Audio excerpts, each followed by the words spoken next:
So in the first section of our lecture, Disorders of Vestibular System, we will talk about some major peripheral disorders. In this section, we will talk about vestibular disorders, Meniere's disease and benign paroxysmal positional vertigo, also known as BPPV. And then we will talk about vestibular neuronitis and labyrinthitis. So first, let's start with the Meniere's disease. What is Meniere's disease? Meniere's disease is a disease that is characterized by vertigo, fluctuating hearing loss, tinnitus, and sense of pressure in the involved ear.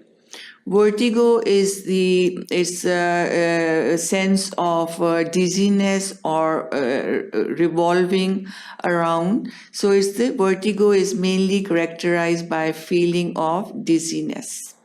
Then fluctuating hearing loss. Hearing loss in Meniere's disease is not fixed. It's fluctuating depending on the situation and position. And then we have tinnitus. Tinnitus is the ringing sound in the ear. And then also there is sense of pressure, which is more on the involved side. This is the diagram that shows these are the semicircular canals. This is the diagram of the inner ear. So we have semicircular canals, and this is the cochlea.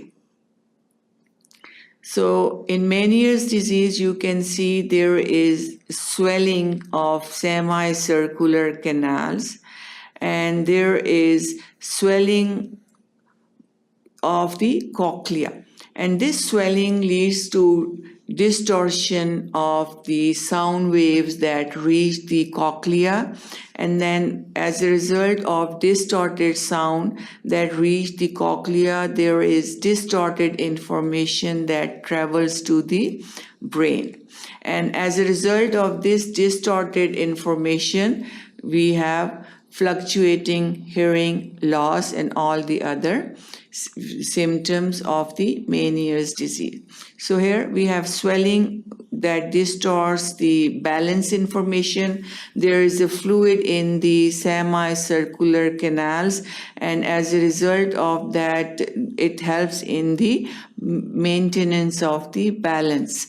So as a result of swelling, there is distortion of the balance information also, and there is distortion of sound information as a result of swelling of the cochlea. And there is also backed up fluid which leads to swelling and pressure. That's why we have swelling and pressure in the involved ear. Sense of pressure because of the backing up of the fluid as a result of swelling of semicircular canals. There is backing up of the fluid, and this leads to increased sense of pressure. Next is the BPPV, which is benign paroxysmal positional vertigo. This is characterized by vertigo when the head is placed in certain critical position with no hearing loss or other neurologic symptoms. So in this, there is no hearing loss, no other neurological symptoms, but this condition is characterized by vertigo because, as the name shows, it's the positional vertigo. So different positioning of the head can lead to this vertigo or dizziness, and it's known as paroxysmal positional vertigo. In this diagram, you can see this is the cochlea, then we have saccule, utricle, and this is the autoconia. Autoconia is the presence of it's the calcium carbonate crystals, and sometimes displacement of these calcium carbonate crystals in different structures. These are the displaced autoconia, and this displaced autoconia can lead to paroxysmal positional vertigo depending on where these displaced autoconia and are present and what's the position of these displaced autoconia.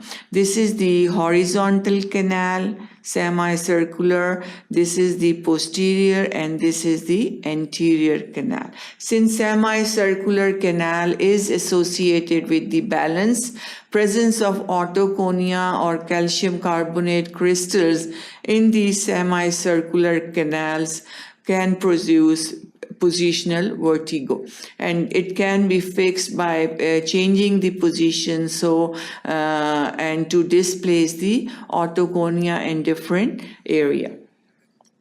So it can be treated by performing Apley's maneuver consisting of 5 positions. Paroxysmal positional vertigo can be treated by 5 different positions that can be adapted. Position 1, head turn 45 degrees. So head should be 45 degrees.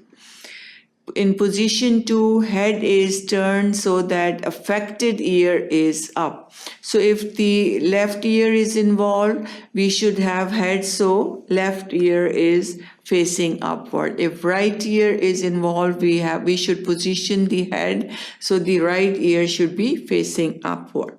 So head is turned so the affected ear is upward. Then in the third position, the whole body and her head are rotated away from the affected ear. So whole head and the whole body and the ear is now, head is rotated away from the affected ear in third position. In fourth position, patient is brought to a sitting position with head still turned to the unaffected side by 45 degrees. And in the fifth position, the head is now turned forward and chin brought down 20 degrees. So these are all the positions that can be used to decrease the paroxysmal positioning vertigo. The aim is to try to bring the displaced autoconia or crystals in the position where they cannot cause vertigo.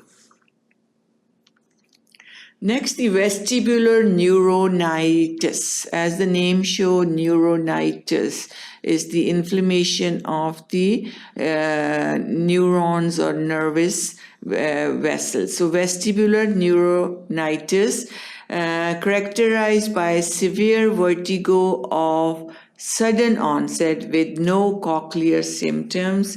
It is caused by the inflammation of the vestibular nerve. So neuronitis, inflammation of the nerve.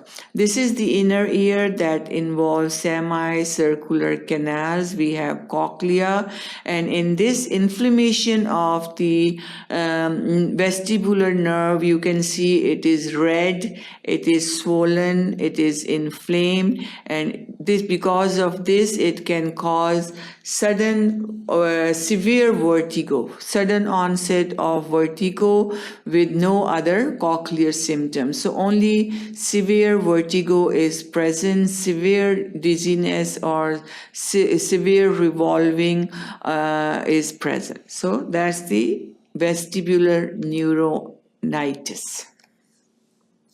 Then the other inflammation is, the term is labyrinthitis, is the inflammation of the inner ear. Labyrinth is the term used for inner ear. So labyrinthitis, here you can see this is the inner ear, cochlea. So labyrinthitis is the inflammation of the labyrinth. And here in this you can see it's the inflamed cochlea or inner ear clear, it's red, swollen, and this inflammation can lead to labyrinthitis. So labyrinthitis is further divided into 3 or 4 terms. For one is circumscribed labyrinthitis, so it's very marginated, circumscribed, and it is involved the inner ear. Circumscribed labyrinthitis. Then we have serous labyrinthitis, and in this there is serous fluid present, and it's called serous labyrinthitis.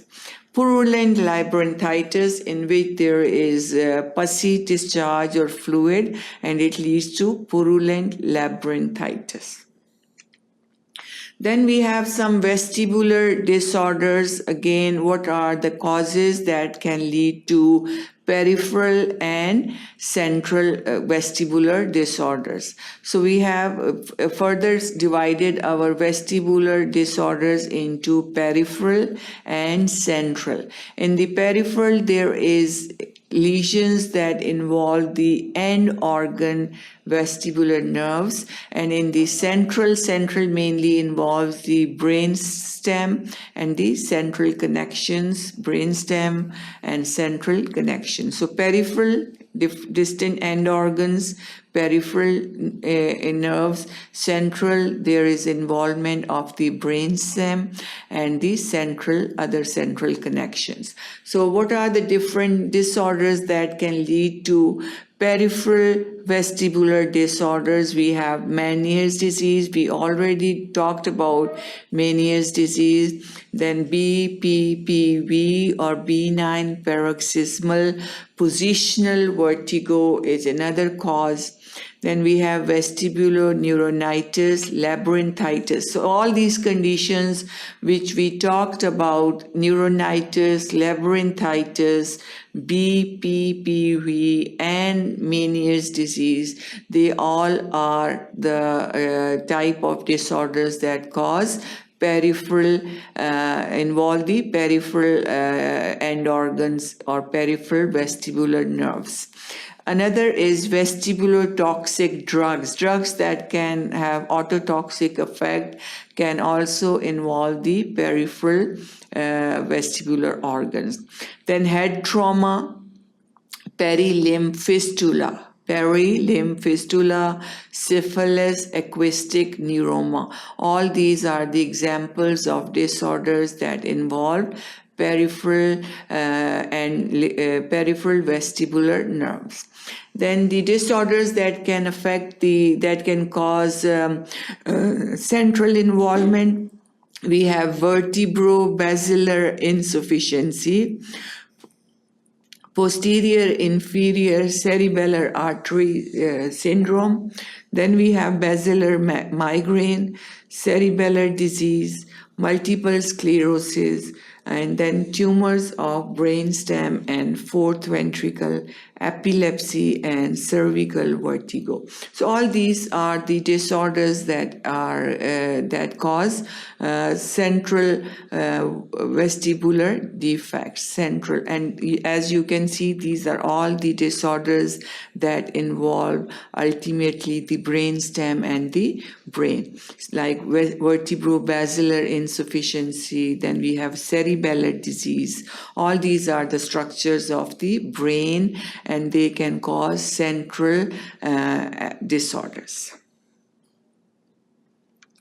So that was all about the, we talked about the neuronitis, then we talked about labyrinthitis, and then Meniere's disease, all the disorders that can affect the peripheral vestibular nerves, causing problems in the vestibular system. So thank you for watching sqadia.com.